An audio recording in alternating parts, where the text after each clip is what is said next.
Hello guys, this is your favorite MC Yapstar once again. Welcome to today's episode of Face Off of the Day. On this Face Off of the Day, we are going to be drawing comparison between Peter Obi and Bola Tinubu based on their governance performance when they were governor. You know that Peter Obi was the governor of Anambra State between 2006 and 2014, while Bola Tinubu was the governor of Lagos State between 1999 and 2007.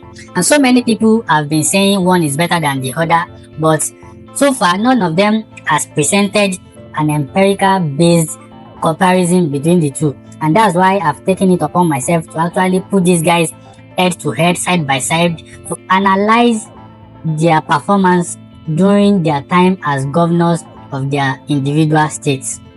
And that's what we are going to be doing today on this Face Off. So let's get into it. But before I dive deeper, kindly subscribe to my channel, switch on the notification so you can get notified anytime I drop something powerful again. So thank you for doing that. Now let's get the show on the road. This is the map of Lagos, while this is the map of Anambra. And for those that don't know, this is Bola Tinubu, the former governor of Lagos State. He was there for 8 years. And this is Peter Obi, the former governor of Anambra. He was there also for 8 years. So they both had 8 years to perform. And we are now going to be analyzing their performances based on some key parameters. And at the end of the day, we are going to know who is the winner. So it's a battle and a face-off between the two of them. Don't jump the gun yet. Let's get the show on the road in a procedural manner. So the method I'm going to be using for this empirical analysis is this. It's going to be point-based comparative analysis.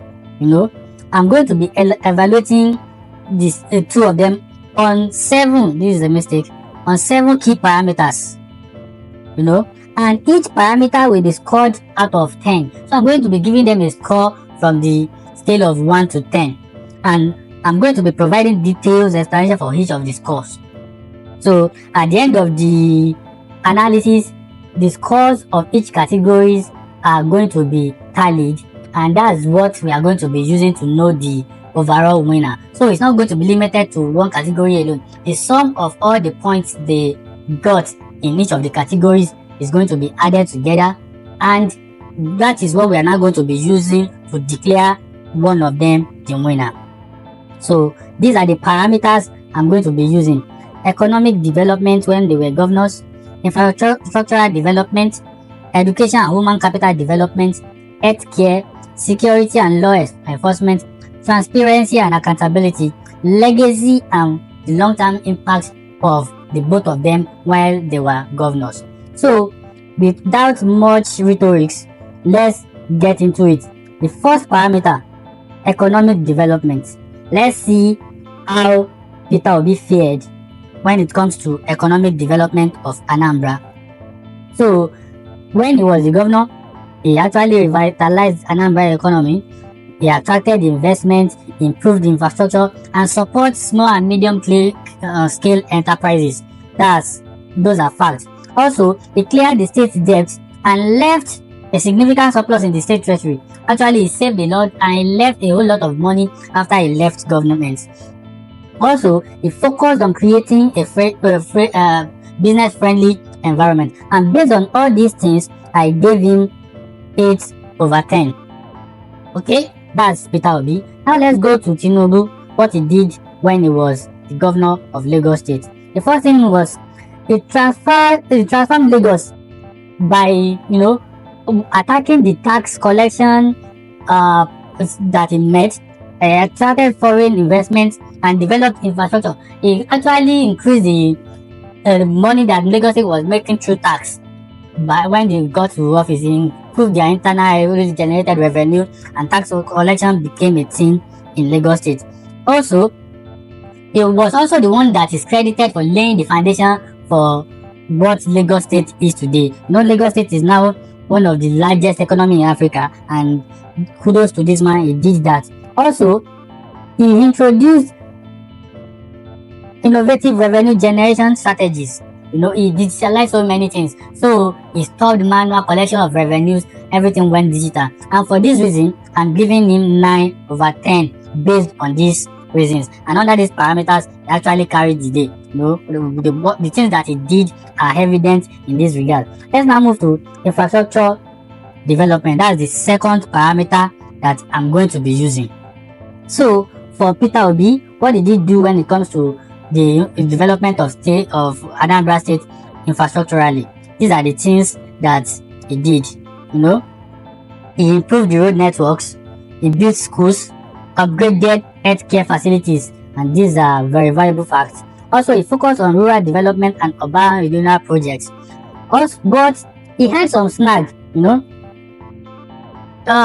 of the projects were said to be incomplete or they were delayed, and so for this reason I am giving him 7 because of this particular snag, because most of the projects were delayed and some people are criticizing that he didn't complete many of them, and based on that I'm giving him a 7 under infrastructural development. But for Lagos under Tinubu, let's see, he did all this. He was the one that introduced the BRT system. Many of us didn't know. It was not until I did my research that I discovered that he was actually the one that introduced the BRT system into Lagos. He revolutionized the public transportation. He built bridges, including roads and the likes. He did a whole lot of things in Lagos during his time. Also, he was the one that initiated the Lekki Free Trade Zone that we now have today. The zone is now housing Dangote Refinery, port, and so many other companies. So it's the initiative of this guy. He also initiated so many other large-scale projects that he couldn't finish before he left office.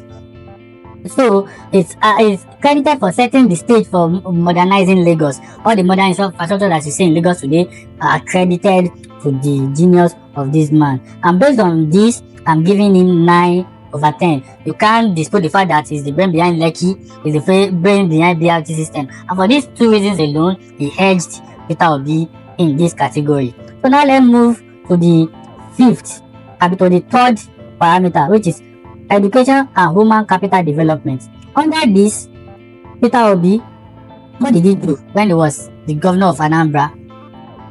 He prioritized education by building and renovating schools. He provided free education materials and improved teachers' welfare. And based on these things that he did, Anambra State actually rose high when it comes to performances of the children in their exams, especially WAEC. I think they became like the first or the second by the time this guy left office. So based on that, I'm giving him 9 for the effort he put into education development in Anambra. So let's go to under Tinubu. What did he do? He also did some things. He improved access to education by building schools and upgrading facilities, just like Peter Obi. He introduced vocational training and skill acquisition programs, But there were so many challenges. The problem of overcrowding. That means he didn't build enough schools. That's the reason why the few that were there and the little that he built became overcrowded. And for that reason, I'm giving him 7 under this parameter, because you can't overlook this snag. So for that, I'm giving him 7. So let's move to the 4th, which is healthcare. Who is going to win this under this category? Don't jump the gun. Let's go into the detailed analysis. So under Peter Obi, what he did in Anambra, he upgraded the healthcare facilities and provided free maternal and child healthcare services. He also partnered with some NGOs to improve the healthcare system of the state and also give the indigenous of the state more access to free healthcare services. So he did that. He partnered with NGOs and private sector to improve the delivery was perfect and top notch. And based on that, I'm giving it 8/10 under this parameter. Let's move to Bola. What he did. He also improved the healthcare infrastructure, including the construction of new hospitals and clinics. He introduced this scheme when he was Lagos, and we know something that he also introduced Bola. Under that scheme, he provided free eyeglasses and eye surgery to so many people in the state. Also, he increased access to healthcare. But there is also a snag. It's, the large population of the state was like an albatross around his neck. The hospitals were always getting congested and overcrowded. while it wasn't his fault, but he could have done more by building more hospitals and primary healthcare centers and becoming more aggressive when it comes to partnership with private entities and NGOs. But I won't, because of that, now give him a pass. On that basis, I'm giving him 7/10 when it comes to healthcare delivery in Lagos State. So let's move to the fifth, which is security and law enforcement. Let's see who is going to carry the day under this parameter. For Peter Obi, he improved the security by providing vehicles and equipment to law enforcement agencies. We know that. Also, Anambra was relatively peaceful during his time. In fact, there was a particular time that he had to make an executive order that housing kidnappers must be demolished without any questions asked. That was how aggressive this guy was when it came to securing the lives of those in Anambra State. And for that, the crime rate reduced and the rate of kidnapping also reduced. For that, I'm giving him 8. He did well in that regard. Let's go to what Bola did during his own time. He also did so much when it comes to, security of Lagos State. He strengthened the security by providing equipment for the police. He's also credited for being the brain behind the RRS squad that we now see in Lagos today, which is by far the best police squad in Nigeria, the Rapid Response Squad. They are efficient and effective. So he did that, but the state still had some issues with crime. I want to believe it's also due to the population. It was the security apparatus was overwhelmed, and for that I'm giving him 7. He could have done more, but he didn't do it. So for that reason, he's getting 7. The population again is playing to his disadvantage. Population has affected him under 3 parameters now, if you can still recollect. So the state was safe, but the crime rate was still much. When you go to Oshodi that time and so many other places in Lagos, they were hotspots for criminal activities, especially when it comes to snatching of bags and phones and the likes. Such was rampant under his administration. So that's the reason why he's getting a 7. So let's go to transparency and accountability. For Peter Obi, when he was the governor, he was very frugal. You know him for that frugality. In fact, till now he's still very frugal. And the government was transparent. He ran an open door policies and he did not keep all the cards close to his chest. So he's very transparent and open. He was all constantly publishing the state records and he was ensuring accountability when it comes to spending money belonging to the public. And for that, I'm giving him 9. In fact, it is synonymous to frugality and transparency. So let's go to Lagos under Bola. Although there was improvement in revenue, the transparency also improved. LRS became very more aggressive when it comes to revenue generation and the likes. But there was a problem of opacity. I think it was running a closed system. Even till now, Lagos still struggles with that stigmatization. They still feel Lagos is too opaque when it comes to their finances and the way they run the government. Till now, they don't do all these things that Obi was doing when he was the governor. So I'm giving him 7 for that, for not being open enough. The financial dealings of Lagos and the way they spend public funds till now is still a source of concern to so many people that want to know about the financials of Lagos. So on that basis, I'm giving Bola 7. Let's now move to the 7th and the final parameter that I'm going to be using to judge these two guys, which is legacy and long-term impact. Let's see what Peter did when he was the governor of Anambra State. So he would left some legacies. One of them is that of financial prudence. He improved the education of the state, and that was evident by the fact that the Anambra State became like the number 1 state when it comes to WAEC results. Also, he was very aggressive with infrastructural development. It made Anambra become a model for good governance, and for that reason, I'm giving him 8, because he did not have any transition plan. He did not have any legacy. You can't say it's because of Obi that Anambra is experiencing this today. There was no transfer of legacy, no continuity. He fought his successor and is even not in good times with the current one. So that's like a snack to his legacy. There is no continuity. Let's go to that of Lagos. Let's see how Bola did it. See, He laid the foundation for Lagos transformation into a mega city. He is still credited till tomorrow for being the one that drew the master plan that Lagos State is running on up to this day. And the policies and the reforms that he did there are still evident till today. We are talking about the BRT, the free trade zone, and so many other RRS, and so many other things that he initiated under his administration. And for that, I'm giving him a 9, a 1 under this parameter, and it is clear. Even if you don't like this man, you know that his legacies are still there today.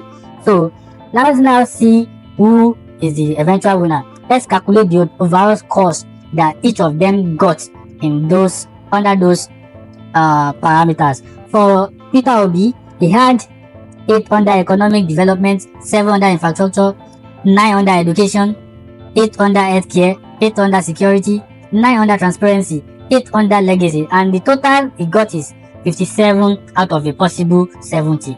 For Tinubu, he got 9 under economy, 9 under infrastructure, 9 under education, 7 under education, 7 under healthcare, 7 under security, 7 under transparency, 9 under legacy, bringing him to a total of 55 out of a possible 70. As you can see, they had their strong points and they have their weak points. They won in some areas and lost in other areas. But at the end of the day, it's the accumulation that we are going to use to declare the winner. So based on the foregoing, the winner is Peter Obi. And it's not far-fetched. I've just shown you how we did the analysis. A total score of 57 over 70, while Tinubu got 55 over 70. You know, what helped Peter is the focus of on transparency, education, financial prudence, and despite Tinubu's transformative impact on Lagos economy and infrastructure, obviously hedged him out. But both leaders are still waxing strong today in the political space of Nigeria, as they continue to contribute their quota to the development and the advancement of the country. This is not to praise one and vilify the other. It's just a mere fun game to draw like a comparison between the two of them based on empirical evidence. Thank you for watching this episode with me. I hope you enjoyed it as much as I did. Until we see again, kindly subscribe to my channel, switch on the notification, and so you can get notified anytime I drop another content like this. Till we see again, it is bye.